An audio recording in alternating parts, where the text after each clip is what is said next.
Sair da escola já com uma formação profissional no currículo? Parece bom demais pra ser verdade, né? Pois é. No ensino técnico do Senac, isso é possível. É ensino médio junto com formação técnica, que acontece durante os 3 anos. Lá, eles usam metodologia para projetos, desenvolvendo competências como resolução de problemas, pensamento crítico e colaboração, além de valores éticos e sustentáveis. Quer saber? Senac. Acesse sp.senac.br/ensino médio e saiba mais. Hi there, I am Sarah Jane Case, and I'm the host of your new favorite show, Enneagram and Coffee. This podcast is dedicated to discussing the beautiful and hard parts of being human. We discuss the Enneagram, a personality map that is taking over the world, for increased self-compassion, personal growth, and healthier relationships. Listen to Enneagram and Coffee on the iHeart app or wherever you get your podcasts.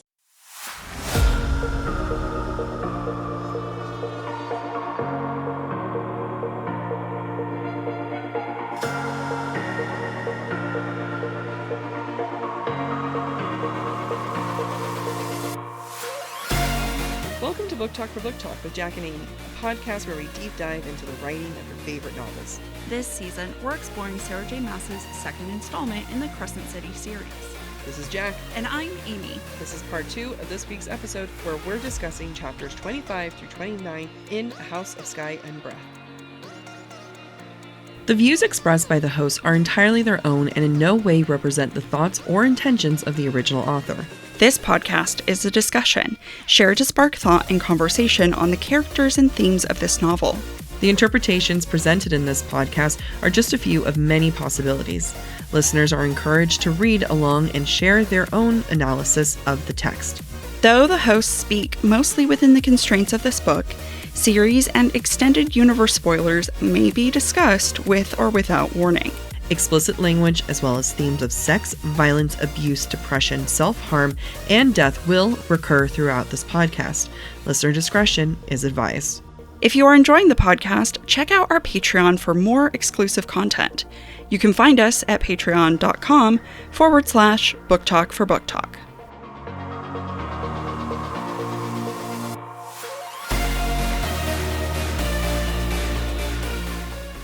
Finally, some women showed up. Juniper and Fury arrived. They're helping to look for Emile. And nothing comes out of this except for Juniper's backstory with her brother, and nothing comes out of that. Not upset about it at all. I do wonder if it comes up in a future book. It better. Or not. Maybe it just makes June more relatable. It would have been better if she was killed off. Wow. Okay. Moving on, Bryce is playing the part of being girlish. I think it goes back to what Jac talks about all the time, weaponizing the feminine. Mm-hmm. You know, it starts with her expressing her need for that big, burly, muscular Umbra Mortis. I need a big, bad Umbra Mortis. Exactly. Yeah. And I think she does this to throw Hunt off the scent of Bryce actually collaborating with the Viper Queen. Mm-hmm. Bryce tells Fury, "I'm a big girl," and then tells both Fury and Hunt that Juniper is a big girl too. Like, no, you're a woman. Yeah, I don't think we've ever called each other big girls. No. So I really feel like Bryce is leaning into this, I'm just a weak little human girl. Yeah. By playing this part, she is less, or at least in her mind, less likely to come across as scheming. Mm-hmm. Mm-hmm. We're going to see this again later. Quote, Hunt searched the space for Bryce and found her at a stall far too close to the fate-guarded door to the Viper Queen's private living area. Right after this quote, she's chatting away with vendors. She's got a bag of stuff that she's bought. Yeah. It's very much like, oh, I was here, so I might as well just buy something for Searings. Why not? Yeah. It's not taking the searching for Emile seriously. Yeah. When everyone reports on whether they found anything, Bryce says, "Me neither." Bryce said, sighing. If she was genuinely worried, she would be upset that they didn't find anything. It is funny when you think about when, like, as we're laying it out, I'm like, yes, you're right. Like, this is not a truly distressed Bryce. After they come back from the meat market, Bryce decides to go actually to the gym with Hunt, and Bryce is trying to work out, and she's trying to lean into her fate body. Like, she even compares, like, I used to be able to do a plank for 1 minute. I should be able to do a plank for 10, 20. Quote, master her powers indeed. She needed to master her body first, though she supposed magic was ideal for lazy people. She didn't need to hold a plank for 10 minutes if she could unleash her power. Let me come back to the concept of the 7 deadly sins. We haven't done that in a minute, mainly because I forgot. And I remembered because I edited the episode. Where we talk about it. Yes. And I think we're coming back to sloth, like she was sloth earlier and she's sloth now and she's struggling with, like having to step it up. But I mean, who am I to blame her for holding the plank? Those things are hard. Mm-hmm. She's resistant of her power. Quote, hell, she could blind someone while sitting down if she felt like it. She chuckled at the idea, horrible as it was. Her lounging in an oversized armchair, taking down enemies as easily if she were changing the channel with a remote. And she did have enemies now, didn't she? She killed a Reaper today. Bryce is starting to realize that her life of comfort is going to change and that she's starting to get real enemies. Like, yes, the Asteri are enemies, but like, I don't think she realizes them. I don't think she views them as enemies. They're just kind of like, they're just in power, right? And there's just like no hope against it. You're just kind of working around it. Yeah. And, just her thinking about it, thinking about life.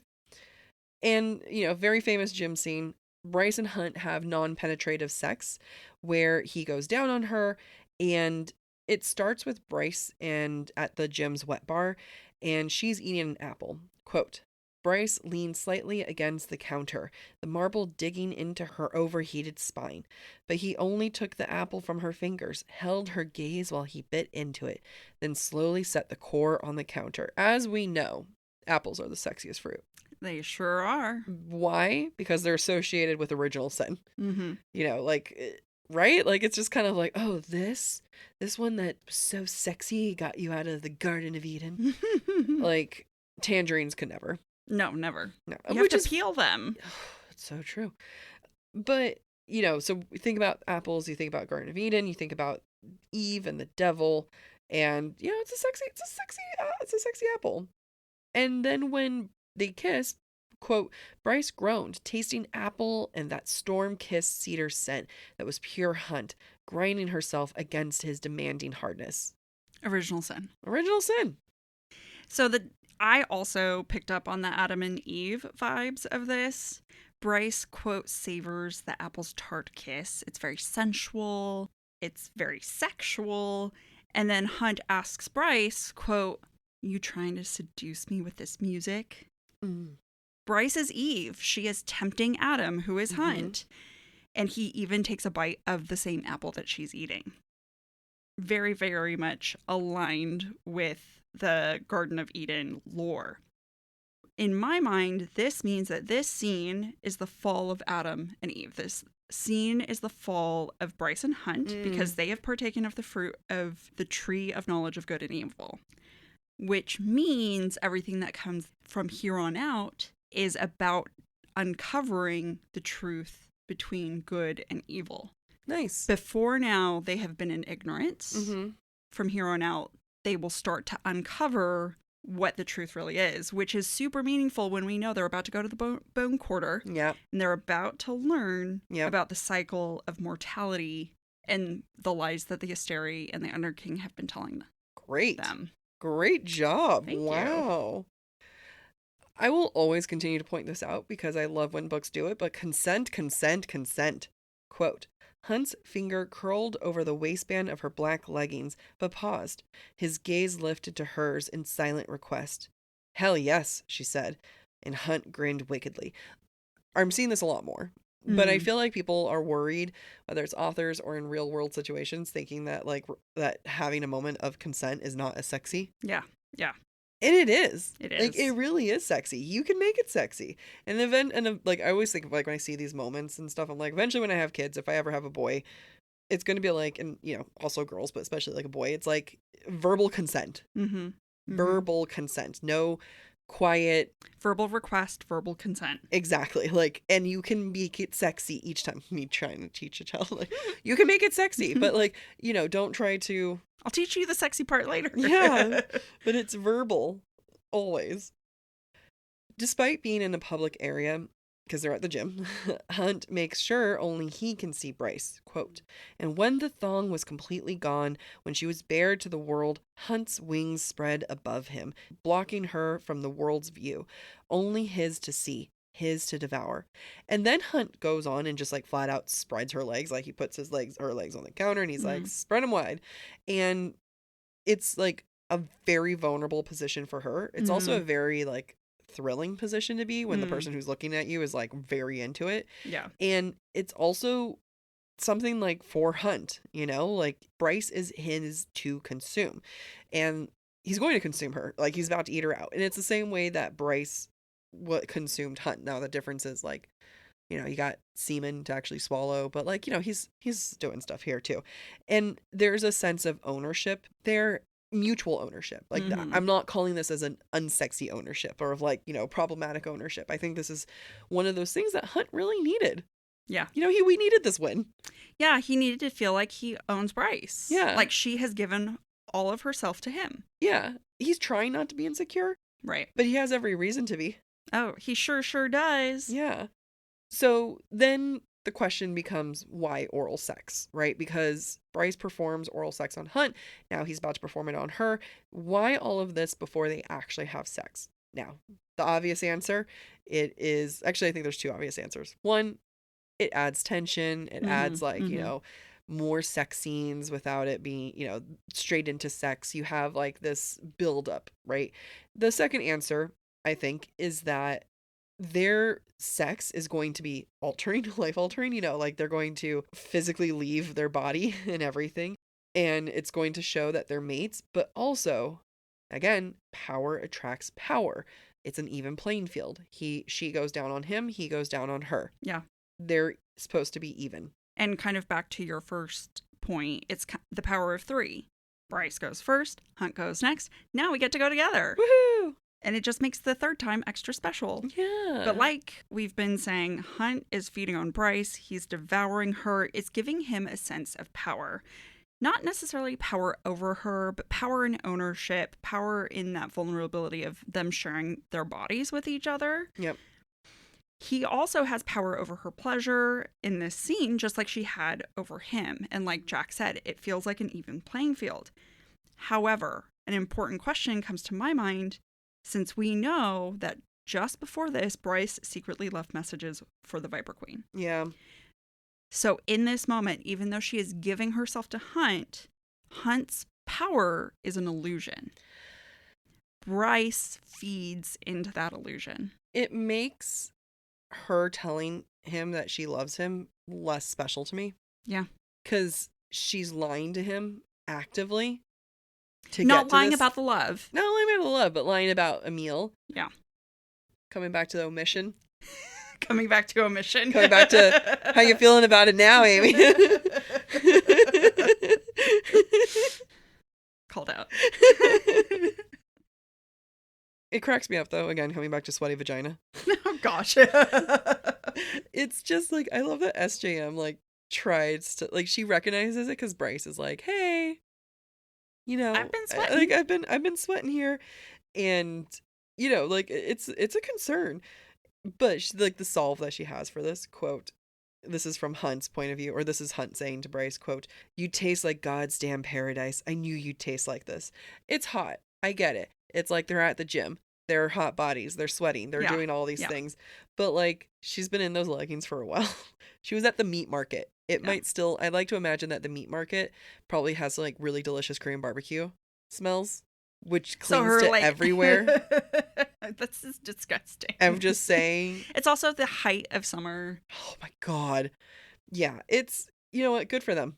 Good for them. Good for them. I also feel like this is another Adam and Eve reference. Mm-hmm. The Garden of Eden is supposed to be paradise, but if this moment marks the fall, Hunt's paradise has now shifted. Yeah. It's shifted to Bryce. Yep. I love it. Bryce tells Hunt that she loves him while he's going down on her. Quote, she hadn't even thought the words about Hunt, though she'd known for a while.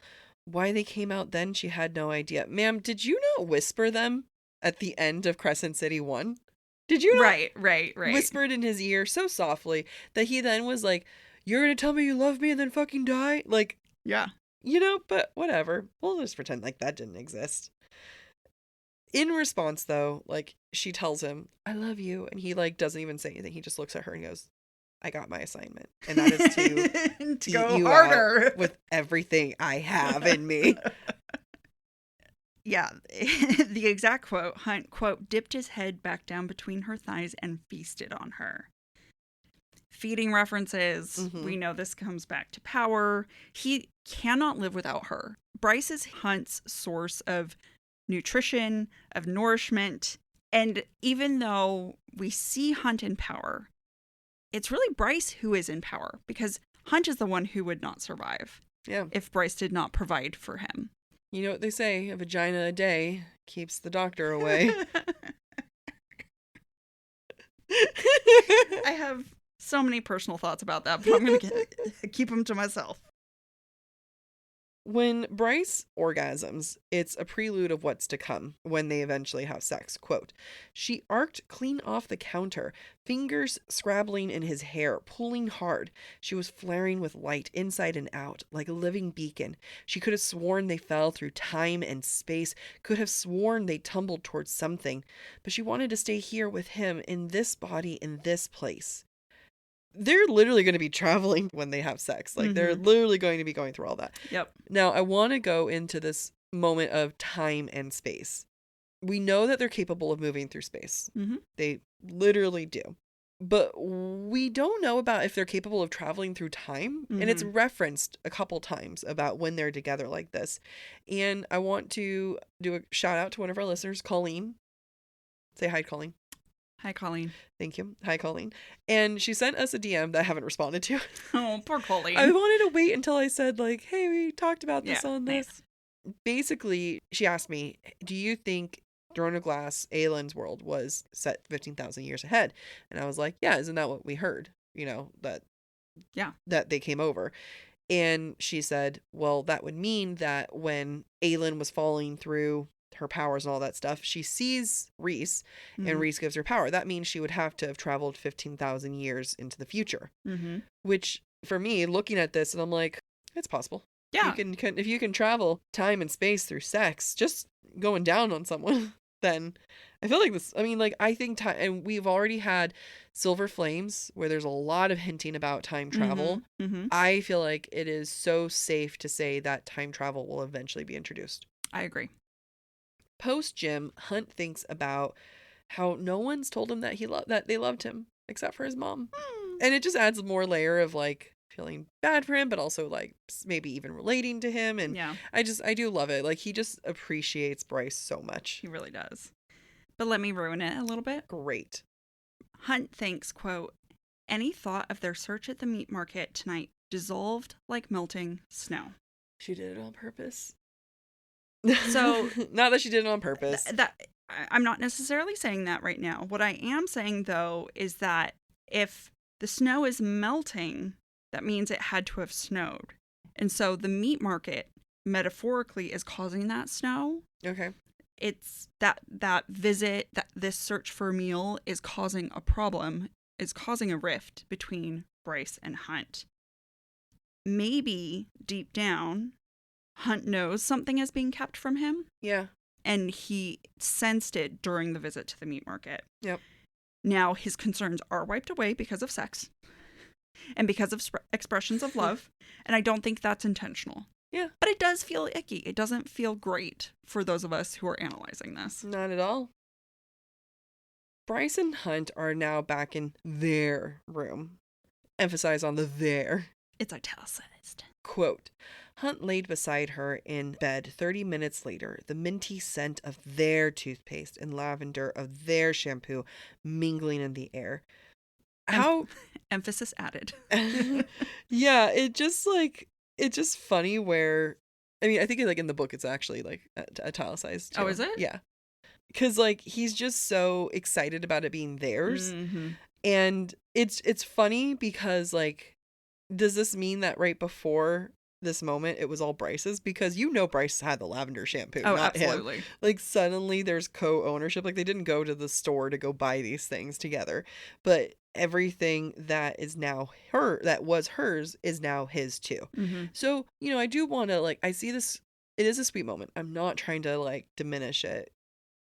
But I do want to say that he now has an access and an ownership of her property just by their consummation of non-penetrative sex. This is before they even talk about being mates and life partners. Yeah. Yeah. And he's viewing this as a their situation. Because he's a male. Yes. And this is what males do. Yeah. I agree. You're not wrong. It's just there, but I mean, it's sweet because he's so excited about it. I think more than anything, it's about his excitement. He doesn't have the male arrogance of the Autumn King. Yes. He's just like, oh my God, this is gonna be our toothpaste. Like, he was like so excited. Like, I showered and then she showered and then we brush our teeth next to each other. And we use the same toothpaste. It was so great. If it was up to him, I think they would use the same toothbrush. Probably. Yeah. To be honest. Yeah. Bryce and Hunt then have a really good talk. Quote, "You said you loved me. And," she cocked an eyebrow, "it was said under duress." Again, that's fair. Yeah. That's fair of him to say. Yeah, like, I really appreciate the talk about when it comes to love, because I think that, some people say it more easily than others. I think it means different things for different people. Mm-hmm. And I think it's fair to be like, hey, I just told you I loved you. This is the gravity it means to me. It means I haven't said it to anyone else, or this is what it feels like. It always, I feel like, deserves a conversation. And they even talk about, like, they didn't know each other for a very long time. Is this okay? And I'm like, out of all SJM characters, you guys are doing great. Yeah, they're doing fabulous. Go ahead. Go to the courthouse. You're fine. You passed 3 weeks. You're good. And they talk about everything. They talk a little bit about past loves. They talk about Connor. But the conversation the entire time is light and it's fun and it's healthy. Yeah. But then we get into the topic of mates. Bryce and Hunt are trying to determine their title, be it boyfriend, partner, lover, a title that they will both welcome. Which I loved this interaction because it was just another jab at Hunt's age. Yeah. Because Bryce says, quote, "Boyfriend sounds weird for you, Hunt. It's so young." And you're old. And you're old as fuck. So when the topic of mates comes up, quote, "It's a lifetime commitment, something sworn between bodies and hearts and souls. It's a bonding between beings. You say I'm your mate in front of any fae, and it'll mean something big to them. If we tell Ruhn that we're mates, we're as good as married. To the fae, we're bounded on a biological, molecular level. There's no undoing it." So I know some people kind of were, like, when CC3 came out, they referenced to each other as, like, husband and wife. Mm-hmm. And people were like, I don't know when they got married. Yeah. This was when they got married. And when Bryce publicly announces him as her mate, this is this moment of being like, we go like this, we go public, you're my husband. Yep. This is why I think, like, this scene, this conversation is why a lot of people have trouble believing that they are mates, like true mates. Quote, "Some fae claim they know their mate from the moment they meet them, that there's some kind of invisible link between them." And then another quote, "So maybe they were mates already, by that fae definition.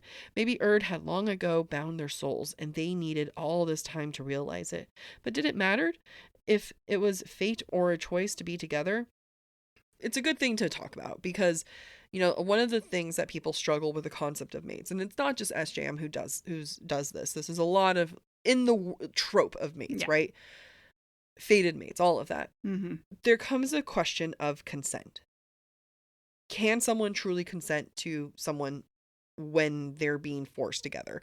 And I know for some people it's harder to chew than others. Like, for me, I am easy. I can, like, whatever. I am here. Yeah. I lean in. You're mace. I'm all for it. Other people I've talked to about SJM books, like, really struggle where it's like they're not consenting on this. Yeah. Like, the choice has been taken away. And I feel like that this is a good thing for SJM to bring up. I struggle because I end up going, like, you don't get to have both, SJM. Yeah. Like, you either do fated mates or you do choices. I mean, and I know this is her trying to find that middle ground. Yeah. So this is slightly off topic. I think we might see that happen more with Elaine's And story Lucian, in yeah. ACOTAR. We kind of saw it with Nesta because Nesta denied the bond for as long as possible until she did fall in love with Cassian. or admitted to falling in love with Cassian, I do think Elaine is going to actively choose against Lucien. Yeah. And if I don't want her to end up with Lucien, but if she does, I think it will be a choice. We've talked about this a lot, where Yeah. I feel like they will get together. I think that it'll be her eventually choosing him. Yes.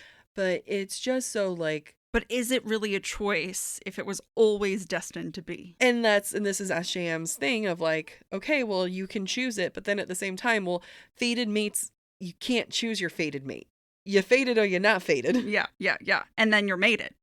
Or you're not mated. Yeah, like... And you're not mated only if it's not fated. Yeah. Yeah. So, I mean, I respect it. I get it.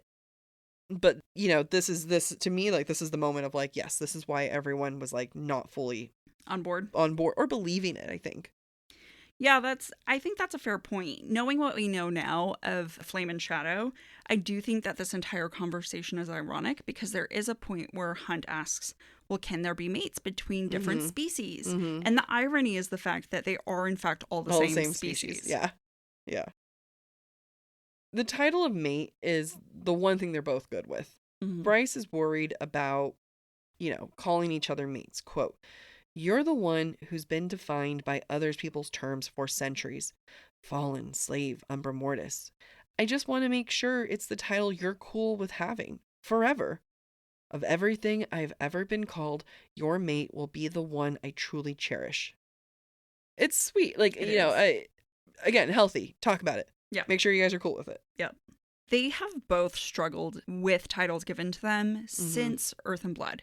Bryce struggles with Princess. She struggles with Starborn. Hunt struggles with Umbra Mortis, with Slave. And it's really beautiful that they both cherish this one title that they give each other. Yeah. Yeah. Despite their history with titles, this is a moment that is truly transformative for them. Mm-hmm. And if anyone ever doubted that Bryce and Hunt were mates, all you have to look at is this language. Hunt thinks, quote, his mate, his, and he was hers. No matter the mate, no matter the series, SJM always uses the language of mates with this formula. She was his and he was hers, or vice versa. That's all you need to know.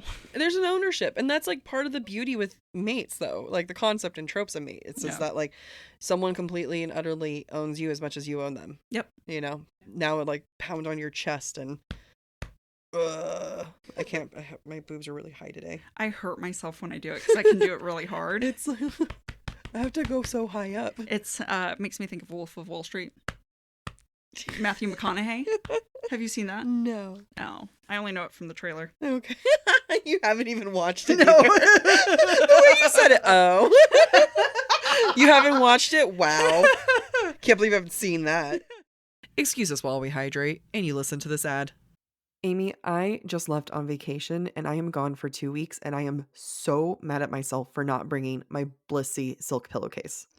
I just got back from vacation myself and really, really missed having my Blissy pillowcase and sleep mask. I have been sleeping with a Blissy silk pillowcase for over a month now, and it has seriously been so noticeable on my hair. And I will say, I've noticed an improvement in my skin. I agree. I feel like I've totally broken out less. My hair has been so much more manageable this past month, too. That's because Blissy's award-winning 100% mulberry silk pillowcases are, in fact, silk and not satin. And because of that, the fabric is more breathable, it's moisture-wicking, and it's gentle, which means your hair is not just going to survive, it's going to thrive. With Blissy's silk pillowcases, it's completely machine washable and it's durable. Feeling how soft they are, I was really surprised. I thought this was going to be the most delicate pillowcase I own, and in actuality, it is a sturdy girl. It's sturdy and yet somehow also naturally cooling. I survived one really, really hot night and I could not fall asleep because it was so warm. And that was when I missed my Blissy silk pillowcase the most.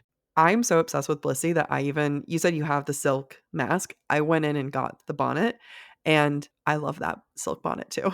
What's so great about silk, whether it's your pillowcase or your bonnet, is it helps reduce frizz and tangles and prevents breakage, which as Jac knows, it happens often the more you process your hair. Okay, calling out my split ends there.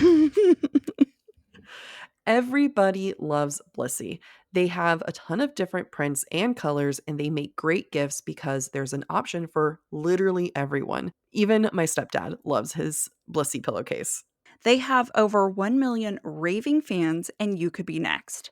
Try now risk-free for 60 nights at blissey.com/booktalkpod and get an additional 30% off. That's Blissey, BLISSY.com/booktalkpod, BOOKTALKPOD, and use the code BookTalkPod to get an additional 30% off. Your skin and hair will thank you. And again, that's promo code BookTalkPod, BOOKTA. Fall has officially started here in Los Angeles, and that means we finally get to do fall activities. I have been counting down the days for when I can go to pumpkin patches, maybe even hit up an apple orchard, and I get to do all of it looking super cute in my Quince boyfriend sweater. This weather is perfect for my dark academia vibes, and I'm so excited to bust out my washable silk blouse because you know I'm going to be taking pictures. Quince is known for their Mongolian cashmere sweaters from $50. And that's not all. Quince has so many other amazing things on their website. All of those items are priced 50 to 80% less than similar brands. That includes leather jackets, cotton cardigans, soft denim. Like, my entire fall wardrobe is genuinely turning into Quince wardrobe. By partnering directly with top factories and cutting out the cost of the middleman, we get savings as the customer. One of my favorite parts about Quince is the fact that they only work with factories that use safe, ethical, and responsible manufacturing practices. And they still manage to get premium fabrics and finishes for that, luxury feeling for every item that they have. Get cozy in Quince's high-quality wardrobe essentials. Go to quince.com/booktalk for free shipping on your order and 365-day returns. That's Quince, QUINCE.com/booktalk, BOOKTALK, to get free shipping and 365-day returns. That's quince.com/booktalk. Chapter 28 starts with Ruhn and Agent Daybright, and Daybright is checking in on Ruhn, and he's alive. Ruhn has a random thought during this conversation that foreshadows the evolving relationship that Ruhn has with Ethan, and I think it's important to call out for a couple of reasons. Quote, "The wolf pup wasn't bad. Ruhn could see them being friends if their people weren't constantly at each other's throats, literally." Mm-hmm. So there is this foreshadowing that's taking place about Ethan's relationship with Flynn and Deck and just the growing bond between all of them. And we're going to see that in Flame and Shadow. But at the same time, I have a hunch that it's also foreshadowing a future Crescent City book. Because if Ethan, spoiler, becomes the prime of the wolves and he is friends with the Fae and the former Fae prince, mm-hmm. then that could eventually mean peace between the Fae and the wolves. Just breadcrumb. Yeah. Another breadcrumb, Ruhn is trying to figure out who Agent Daybright is during their conversation. He thinks, quote, "She had to be old then. One of the Vanir who'd lived for so long that modern lingo was like a foreign language." Who does this remind you of? Someone who was recently perplexed at modern technology. Baxian, there we go. Baxian. Who does that remind me of? Baxian and his lack of knowledge of the game systems that I could have Hunt just uses. looked at your notes. Yes, I'm like over here staring at the sky. What am I thinking? Which is a clue we should be looking at Sandriel's Triari, because Mm-hmm. they're the ones that are kind of kept hidden in ancient times. And this Ruhn, baby boy, I love you, but you are dumb. So dumb. So dumb. He cannot help but want to show off to Agent Daybright during this conversation, and he does it twice. Quote, "I've been in the Ox for a while. I'm used to coordinating shit." I'm a big, strong man. Quote, "I could name a highly placed Vanir who's helping the rebels without being forced into it." So stupid. It's just dumb boy with a crush. Like, dumb boy. I don't think he knows he has a crush either. I think he's vibing. He's vibing. He's vibing, and he has to show off. Yeah. And because he's not one to show off. No. He's almost like, God, if you could only see my face, you wouldn't have to try this hard. It's true. And Lydia, she's our hero, like the entire time. She was just like, you're an idiot. But she also tells him one of our favorite stuff that we like to say amongst ourselves, knowledge is power. Mm-hmm. She's also willing to understand reality of their situation. Quote, if you know the other agent's identity, if you're able to so blithely boast about it, if you are asking too many questions about Agent Spetsos, you're not an asset at all. You're a loose cannon. If the Dreadwolves catch you, how long will it take for you to sing that person's name? She's being a grown-up. Yeah, she really she's is. she's too good for him. And like we're gonna really you have that in your note. Like what? We'll see how well he handles torture. Oh yeah. Because she asks, "Have you ever been tortured?" No, but he will be. Yeah. Well, I mean, he thinks that it's the same. He thinks that what he got from his dad was hard. Right. Which it was. But it's no chewing your hand off torture. True. I mean, that was a choice. You can't even say that was torture. That was a choice. Lydia characterizing Ruhn as a loose cannon is also appropriate when we think about Flame and Shadow. Mm-hmm. Especially when his reactions between finding out the truth about Agent Daybright and then seeing Lydia's near-death experience. Yep. It's like a constant pendulum swing. He's very unpredictable and irrational at the start of Flame and Shadow. Yeah. We also learn during this conversation that Sophie's spy name was Agent Cypress. And just as a reminder, we've talked about cypresses being sacred trees often planted near temples, which I think is interesting in association with Sophie because she's part Thunderbird, which is essentially godlike because it can manipulate all power. And, the Thunderbirds probably would have been worshipped if they hadn't been destroyed by the Asteri. Yep. I am curious, though, why the conversation between Day and Ruhn ends when it ends. Because Ruhn asks if Sophie isn't dead, where would she go? And Day immediately is like, this conversation's over. And I couldn't figure it out. And I think I have an answer, but go ahead. I think the only reason could be guilt. I think she's freaked out and was like, shit, is she alive? I'm so excited. I think, it's guilt, but I think that she ends the conversation where it's like, in her mind, what's her face is at the bottom of the... Sophie, thank you. Is at the bottom of the ocean, dead. Mm-hmm. And to find that if someone's asking that question, that means there's a potential they're alive. Yeah. And I think she's just kind of like, in my mind, she's starting her own search for Sophie. Oh, okay. Yeah. Interesting. Bryce and company are the next morning talking about Agent Daybright and all the info that she gave to Ruhn. Quote, Bryce said nothing, busy pretending that she was more interested in her pink toenails than this conversation. Hunt knew she was picking over every word. She's weaponizing the feminine. However, why? Like, why are we still doing this? Everyone here knows that you care and that you're paying attention. Yeah, I think because she went to the meat market the night before and was really into her girlishness and trying to divert attention from her involvement with the Viper Queen. I think that's bleeding into this next day because we see it, and you're going to talk about it, when she puts on a skirt. Yeah, she's really can't get out of like a role she stepped into. Yeah. Bryce then challenges Cormac, and this is like one of the clues that maybe she was also doing this was like to kind of throw Cormac off, like maybe he thinks that I'm so girlish and, I only care about my toes, even though he's been trying to get you to pay attention and he's not an idiot. And so she says, quote, not used to females giving you orders. And he responds, there are plenty of females in command, and I would advise you to behave as a fey female ought to when we are seen together in public. She's trying to throw Cormac off of being like, oh, you just don't like women in charge. And he was like, joke's on you. I don't care. I'm a feminist icon. Can you handle our cover story in public?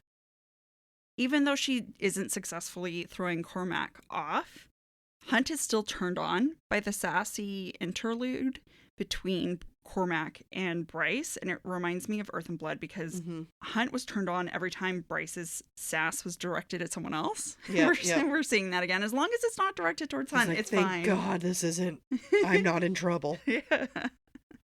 This is just a funny moment. Quote, "You think I can't scent what went down between the two of you?" Bryce leaned back against the cushions. "You mean that he went down on me?" Hunt choked. Ruhn let out a garbled string of curses. Ethan walked to the coffee machine and muttered something about it being too early. It's just funny. And I think it's because she wasn't able to throw Cormac off the feminine with her feminine methods. She's throwing him off with sex. And the fact that Cormac is never going to have sex with her. Like, she's never going to be the breeding mare that their fathers want. Which is, again, funny because he doesn't even want to have sex with her. I Like, know. everything about Cormac is what she's not prepared for. Yeah. He doesn't want to have sex with her. He's not threatened by her being a woman. Yeah. If anything, he was almost defending her when he was saying, like, to Ruhn, like, how do I know that you don't overprotect your sister and stuff? Yeah. Like, he is nothing about Cormac is what Bryce knows. Yeah. I mean, I could see in it, Cormac is not the alpha hole everybody else is. Mm-hmm. And I could see in a world where Bryce never met Hunt, Cormac had been- being attractive. Agreed. We learn from Hunt's point of view that Hunt is totally getting ahead of himself, and that is always foreshadowing that things are going to go wrong, by the way. Quote, "He'd already made a reservation at a fancy-ass hotel restaurant and reserved a large suite with rose petals and champagne." It's No. yeah. It's cute because he's romantic, but also, like, dude, you're never going to get there. Also, can you reserve a hotel with rose petals? Like, do you call them and be like, I would like one hotel room, please, and a dozen rose petals? Like, I don't know what. I'm just I curious. don't see why not. Like, You should try it. Let me know. yeah, I'll Let me know. find out. Whenever I've had anyone do the rose petal thing for me, they went and bought roses. They had to do it themselves. Yeah. Yeah, that's fair. I do feel like there's another moment during this conversation with Cormac that we see Bryce is withholding information, and it's supposed to clue us into the fact that she's on the hunt for Emile in ways that don't involve everybody else that she's with. Cormac tells Bryce, quote, "If you find Emile in the bone quarter, you let me know immediately." Bryce, to Hunt's surprise, didn't object. It's because Bryce knows he's not there. Bryce and Hunt get ready for the bone quarter, and Bryce wants to wear a short pink skirt. You can't even say it's an athletic skirt. It's not a skirt. We don't know. We do know because she doesn't say it. Okay, fine. I feel like she would have said it. And she does it because she's trying to put a gun on, you know? She was like, I'll be able to put my gun on my thigh and no one can see it. And these are old tools. Like her skirt, her, hyper femininity and sexuality, that's not working. And the fact that she's trying to go see the Underking with a gun, like that's not going to do anything with him in Reapers. She doesn't understand that these are not weapons that she can use anymore. Yeah, it's her falling back on who she was as a human. Yeah. Because that's the disguise she's wearing right now Mm-hmm. while she's searching for Emile. And she's, for whatever reason, not cognizant that that's a mismatch with the place that she's about to go. Yep. She tries to play it off by being funny, which we know typically her humor is kind of a defensive mechanism as well. Yep. So Bryce, in reaction to Hunt telling her to change, quote, smiled wickedly. "Then I suppose the Underking will get a nice view of my ass." Hunt gave her a flat look. Bryce rolled her eyes but said, "Give me 5 minutes to change." And my note says Hunt is already the possessive boyfriend, but I'd rather say Bryce is leaning too hard into this disguise to keep information from Hunt. Yeah, I thought initially like he was like, I don't want Thunder King to look at your ass. I think this is a moment where he sees through her. Yeah. And is like, no. Yeah, like, what the hell are you doing? You're smarter than this. Yes. Yep. Chapter 29 starts, and Bryce finally has the right weapons. She's changed into leggings and a gray t-shirt, and interesting enough, she has the star sword on her back. Which, lucky for us, Ruhn was smart enough to leave behind and told her to take it. Mm-hmm. This whole thing is forcing Bryce to throw away, discard the girlish persona, and for some reason I'm like, it doesn't feel like Bryce anymore because she's in black leggings and a gray t-shirt and she's not colorful and vibrant like she usually is. Mm-hmm. I think her sneakers are still pink. But I get what you're saying. Like, it's not colorful. Yeah. It does feel like she's already lifeless because they're going to this place that sucks the life out of people. Yeah. I just thought that was an interesting visual representation. I think so. I agree. And then, of course, Baxian, he just keeps popping up out of nowhere, and he catches them, and he's like, who are you going to go see over there? And it's like Danica. He thinks that, in my mind, he thinks that they're going to go try to talk to Danica. Yeah, yep. I definitely had the same thought. Yeah. It is also, I think, the first of 3 times that Baxian sneaks up on them while they're all doing their search, which tells me he's trailing them and tells me he's trying to, get to know them so that he can reveal who he is. Hey, guys, I want to be friends. Me too. Hey, I want to be a part of it. Over here. But they don't give him the time of day, which is really sad. He gets to join the cool kids club later on in the in dungeon. Prison. Yeah. Yeah. Bryce and Hunt then get on the boat to the Bone Quarter, and I cannot help but think of Harry Potter. I don't know if you had the same thought. Quote, the boat advanced with no sail, no rudder, no rower or ferryman, as if it were pulled by invisible beasts towards the isle across the Istros. Not only does this seem very ominous, it also, to me, is trying to clue us into the fact that not everything is as it seems. There's a lot of things hidden from them. A lot of information about how things work is hidden from them. And that balloon is about to burst. Yeah. Hunt also senses that there's more to Baxian, and Baxian showing up. Quote, the memory of Baxian nagged at him, snooping asshole. So it's not the first time that Hunt's instincts have told him, he's leaving things unsaid with Baxian. Yeah. And I want to say shame on Hunt. He should be doing recon. He should be investigating Baxian. He could have found an ally sooner. Yes. And yet he's too one-track mind focused on Bryce that he's not taking strategic advantages. And it really annoys me. And I know SJM is doing this to clue us in as readers, you should pay attention to Baxian. Yeah. But Hunt is smarter than this. He can be better. He can be better. He can be. Bryce's power dynamic with Hunt and what she tries to have their power dynamic be will always fascinate me. Quote, Bryce leapt from the boat with fey elegance, twisting to offer a hand back to him. He took it, only because he wanted to touch her, feel her warmth in this lifeless place. Hunt can fly off the boat. He can jump too. Yeah. He can jump really well. And so why offer the hand? Because it's kind of like she's taking that masculine role. Mm-hmm. You know, get the guy, you would imagine, and get off the boat and help the lady across the way. But she's the one who's doing that. And it's, again, almost a power move within itself by taking on this role.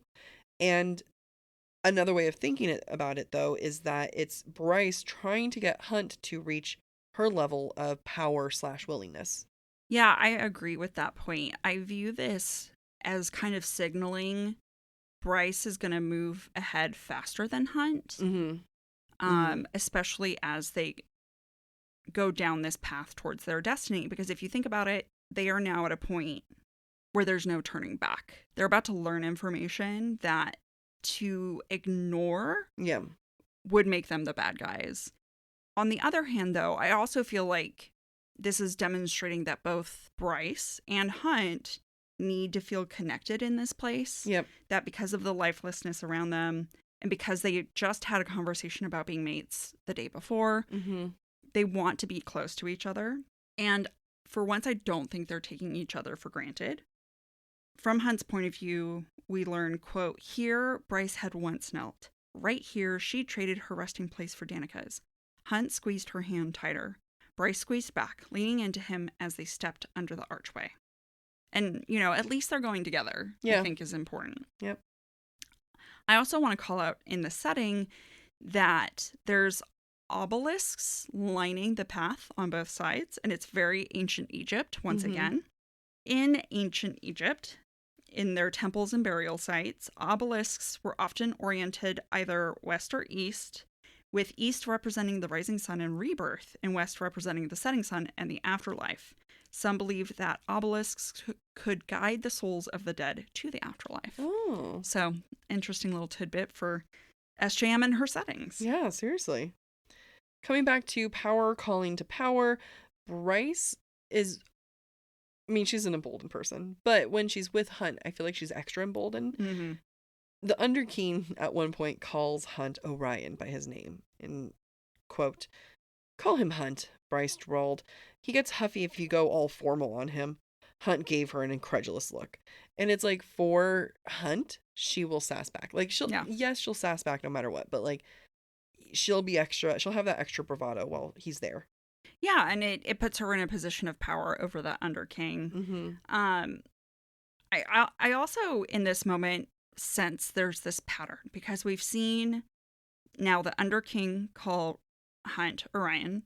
We've seen fake Adis / Rigelus call Hunt Orion. Mm-hmm. We've seen Apollyon, Prince of the Pit, call Hunt Orion.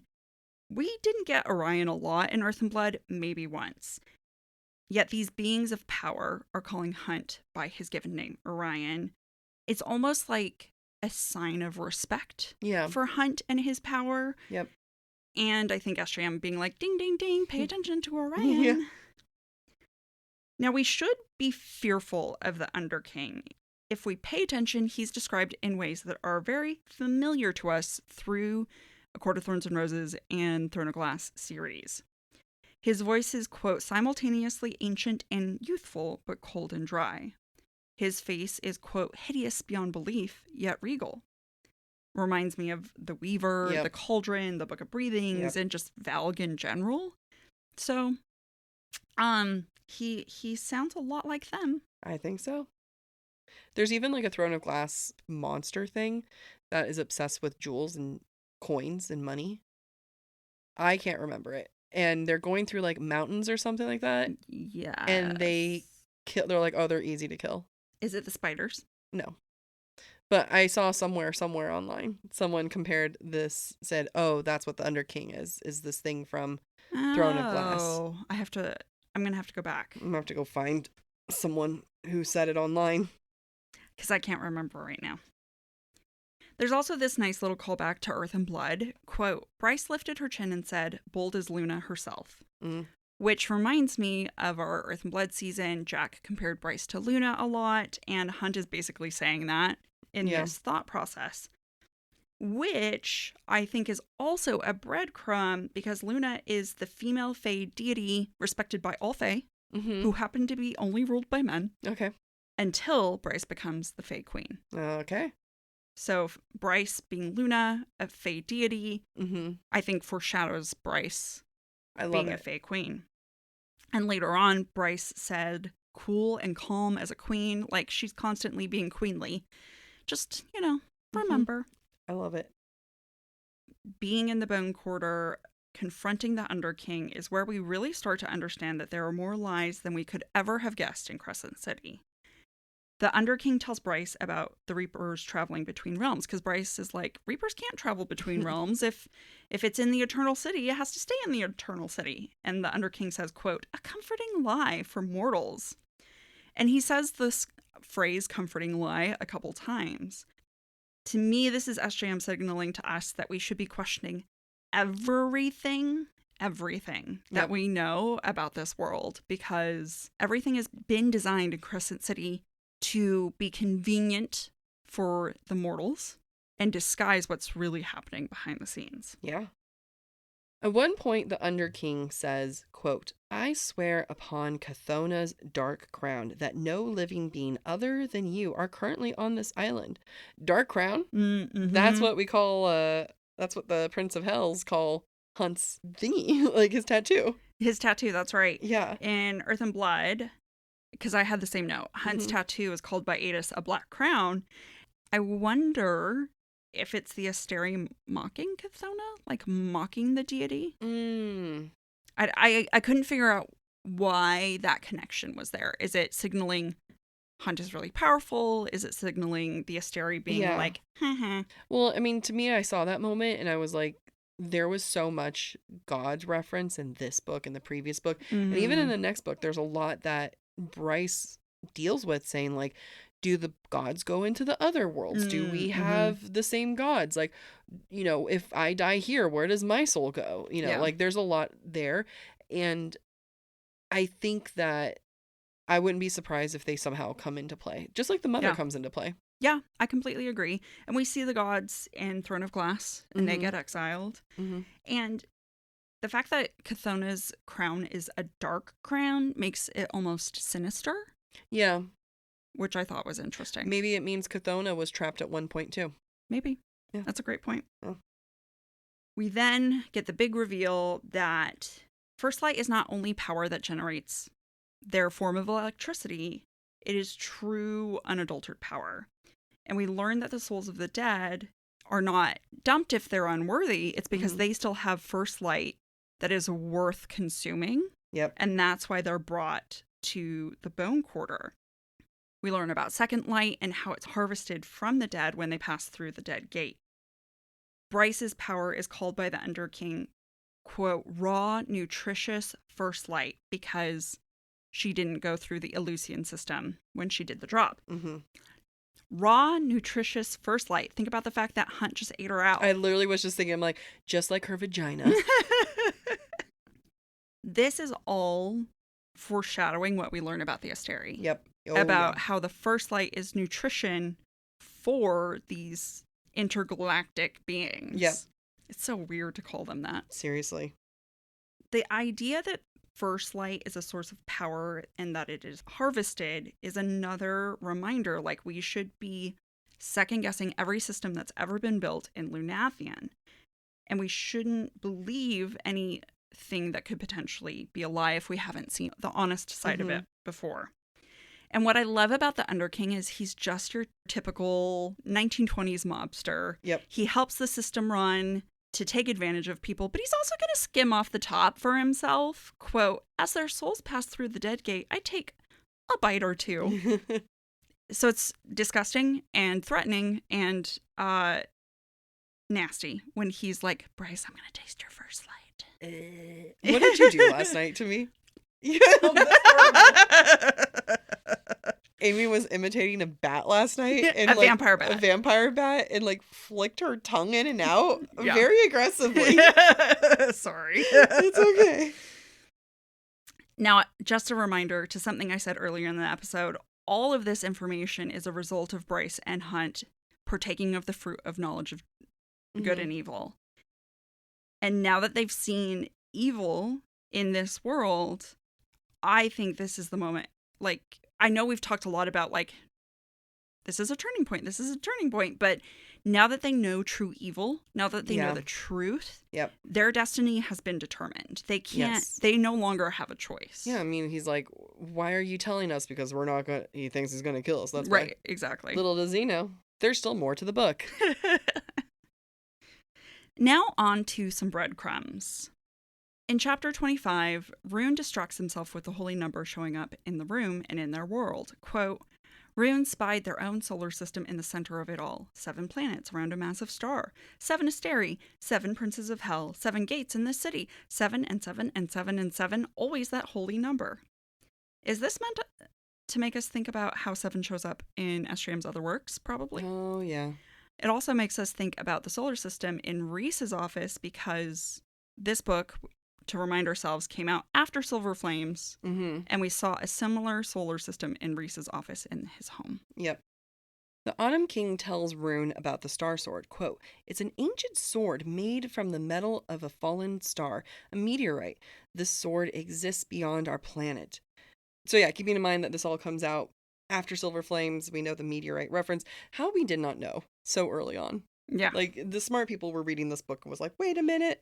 I recognize this. Yeah. Still in chapter 25, the Autumn King tells Ruhn, quote, my word is law. I cannot overstep my authority. It has no limits. Ruhn replies, maybe it should. I love Ruhn when he talks back, and I love it even more when he turns into stabbing back. Yeah. In chapter 26, when Cormac is describing his teleportation skill, quote, "You have to picture where you want to go, then simply allow yourself to take that step, as if you're folding 2 points on a piece of paper so that the 2 points can meet." It's exactly how Rhys described winnowing to Farah in Mist and Fury, except it was with a piece of cloth and not paper. And just another breadcrumb that, you guys, Worlds are connected. we should not be surprised when the epilogue happens. Mm-hmm. Still in chapter 26, when talking about Bryce learning to teleport, quote, Bryce's eyes glowed with challenge. "It would be handy," Hunt murmured, his voice odd. "It would make you unstoppable." I think it foreshadows both the end of Sky and Breath as well as the end of Flame and Shadow, because her winnowing gets the job done every time. Still in chapter 26, quote, "Ruhn kept his face neutral, tucking away thoughts of what a leveled up Bryce might mean for the Fae, like to unite the Fae under a new queen and then dismantle it all." Dun dun dun. In chapter 27, quote, "Fury's eyes glittered with dark promise. I'll burn this place, the meat market, down to the ground for Juniper one day." I don't think it's Fury who does it, but somebody burns the meat market down. The sprites, after Ethan kills, what's her face? The other Danica, the other Fenrir. Oh, Sigrid. Yeah. Thank you. I was like, I remember flames. Yeah. Finally, in chapter 29, the Underking says, quote, "I hail from a place between stars, a place that has no name and never shall, but I know of the void that the princes of hell worship. It birthed me too." Some people think it's Throne of Glass, but there's like another world. I don't know. The princes of hell are some mysterious, is about to curse, mother fluffers. Well, this is the Underking, right? Yeah, this is the Underking. It sounds like Erewhon. The grocery store? It's the name of the Valg king.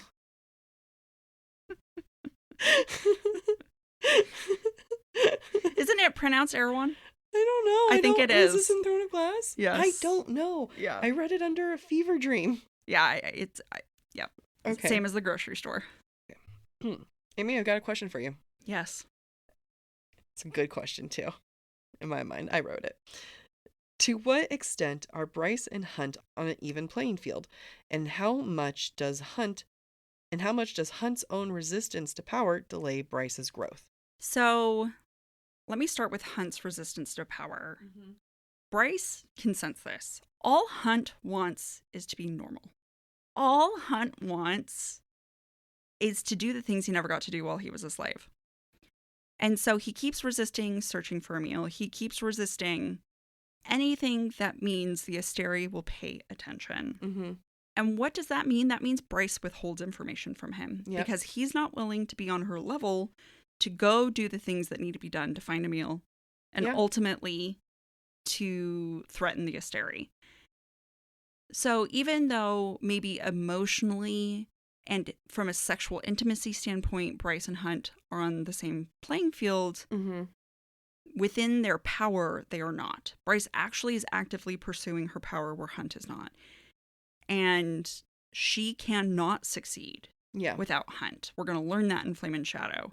And even Apollyon says that in Hunt's dreams. Like, you two need to figure it out and figure out how to work together. And Hunt refuses to listen to the call. And if you think about it on a literal sense, like, the more, like, Hunt fuels up Bryce. Yeah. So he needs to be at full strength in order to get her there and to charge her up. And I think that, we're going to keep talking about it, keep seeing it. He is just so resistant up all the way until the bitter end. Literally, if I remember correctly, and I could easily not, I feel like it's like the night before the last battle, and he's like, we could still leave. Yeah, no, he is. He's like, we can still go. And it's, like, that's what gets him. I feel like it's not until he embraces his full power that he's able to, like, bring Bryce back from the void. Yep. I agree. So like, this lazy mother fluffer. Yeah. He, his mother was probably lovely. His mom was a saint. Yes. This lazy jackass, like, he just pull it together. Yeah. Pull it together. Rally. I still can't quite understand why he won't. I know it's 100% just fear over Bryce dying. Yeah. I wish there was more motivation than that. But it is in character. I'm not saying it's not in character. No, but every time that he does something like this, I just think about like how all the men in this series in this book are just so much weaker compared to like ACOTAR and Throne of Glass. Like they would never survive. Yeah. Oh, I completely agree. The women thrive. They would do so well. Yeah. Bryce would have killed Amarantha so fast. Oh my god. She would have figured out the riddle. Heartbeat. She would be like, I have a riddle for you. It is love. What? Love. I said love. Die, bitch. Yeah. Tamlin would be, oh my god, let's play this mental game. Tamlin would cower to her immediately. She would never have put up with Tamlin's shit. I think she would just make fun of him the entire time. She wouldn't have put up with Rhys's shit either.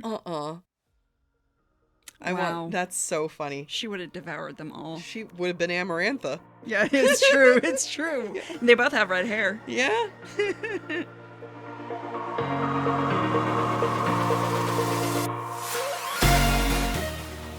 Thank you for listening to this week's episode of Book Talk for Book Talk with Jac and Amy. We encourage you to rate and subscribe to our show on your preferred podcast listening platform. Next week, we'll be exploring chapters 30 through 37 of A House of Sky and Breath. We would love to hear your thoughts based on today's conversation. You can submit your comments to our forum at booktalkforbooktalk.com for a chance to have your feedback discussed during a future mini-episode or on a Patreon exclusive episode. If you're enjoying the podcast, please visit our website, booktalkforbooktalk.com, to view our latest merch and learn about supporting the show through Patreon or Venmo. You can follow us on TikTok or Instagram at the handle booktalkforbooktalk. Bye!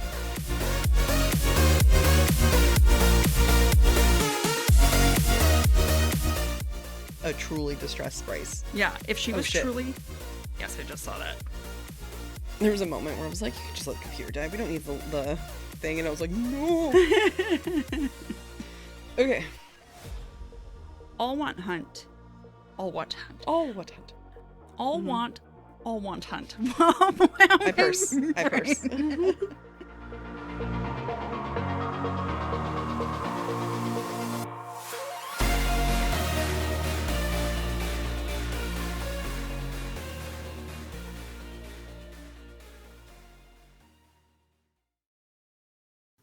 Fall has officially started here in Los Angeles, and that means we finally get to do fall activities. I have been counting down the days for when I can go to pumpkin patches, maybe even hit up an apple orchard, and I get to do all of it looking super cute in my Quince boyfriend sweater. This weather is perfect for my dark academia vibes, and I'm so excited to bust out my washable silk blouse because you know I'm going to be taking pictures. Quince is known for their Mongolian cashmere sweaters from $50. And that's not all. Quince has so many other amazing things on their website. All of those items are priced 50 to 80% less than similar brands.